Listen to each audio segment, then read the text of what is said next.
ప్లెటోనియా అనే నగరంలో పింటూ అనే ఒక చిన్న రోబో ఉండేది. పింటూ చాలా నెమ్మదిగా పనిచేసేది. మిగతా రోబోలన్నీ గంటకు 100 పనులు చేస్తుంటే పింటూ మాత్రం నెమ్మదిగా నడిచేది, నెమ్మదిగా మాట్లాడేది. అందుకే మిగతా రోబోలన్నీ పింటూను చూసి నవ్వేవి, స్లోబో స్లోబో అని పిలిచేవి. పింటూకి చాలా బాధగా ఉండేది. నేను ఎందుకు ఇంత నెమ్మదిగా ఉన్నాను అని తనలో తానే అనుకునేది. పింటూకి ఎప్పుడూ ఒంటరిగా ఉండాలనిపించేది. ఆ నగరంలో ప్రతి సంవత్సరం ఒక పెద్ద రోబోట్ ఫెస్టివల్ జరిగేది.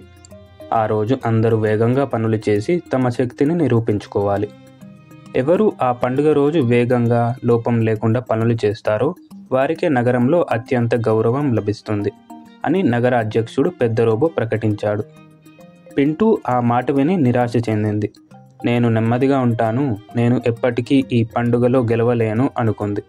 ఆ పండుగకు దూరంగా ఒక మూలకు వెళ్ళి కూర్చుంది.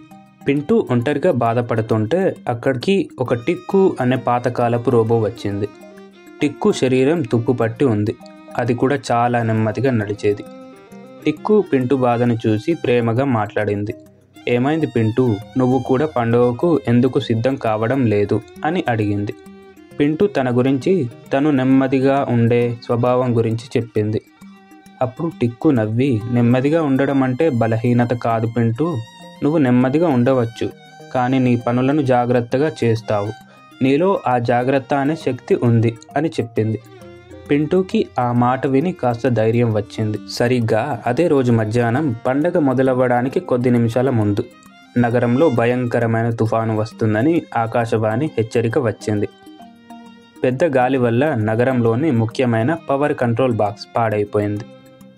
ఆ బాక్స్ పాడైపోతే నగరంలోని రోబోలందరూ పనికి రాకుండా పోయే ప్రమాదం ఉంది.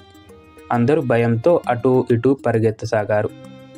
ఆ బాక్స్ని రిపేర్ చేయాలంటే దానికి సంబంధించిన 10 చిన్న పరికరాలను ఖచ్చితమైన వరుస క్రమంలో అమర్చాలి.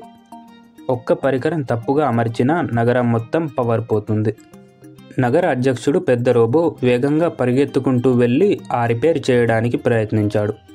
కానీ తొందరలో వేగంగా అమర్చడం వల్ల తప్పుగా అమర్చి ఆ పెట్టెను మరింత పాడు చేశాడు. అప్పుడు పింటూ రోబో ముందుకు వచ్చింది. నేను రిపేర్ చేస్తాను అని ధైర్యంగా చెప్పింది. పెద్ద రోబో నవ్వి, నువ్వు స్లోబోవి కదా, నువ్వు అసలు చేయలేవు అన్నాడు. అప్పుడు పింటూ నిశ్చయించుకుంది.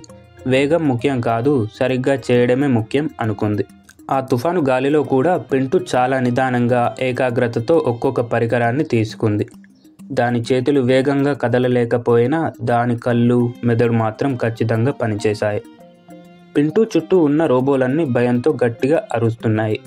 కానీ పింటూ ఎవరి మాట వినలేదు.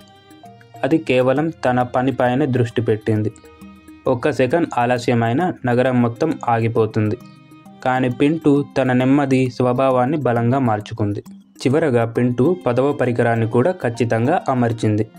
వెంటనే విద్యుత్ పెట్టె నుండి మెరుపులు రావడం ఆగిపోయింది. నగరంలో లైట్లన్నీ తిరిగి వెలిగాయి. అందరూ ఆశ్చర్యపోయారు. పెద్ద రోబో పింటూతో, నిన్ను స్లోబో అని పిలిచినందుకు నన్ను క్షమించు పింటూ, నీ వేగం తక్కువ కావచ్చు, కానీ నీ ఖచ్చితత్వం మా అందరి ప్రాణాలను కాపాడింది అని అన్నాడు. పింటూ సంతోషంగా నవ్వింది. ఆ రోజు నుండి పింటూని ఎవరు స్లోబో అని పిలవలేదు. అందరూ పింటూని నగర రక్షకుడు అని గౌరవించారు. చూశారు కదా, ఈ కథలో ఒక ముఖ్యమైన విషయం ఉంది.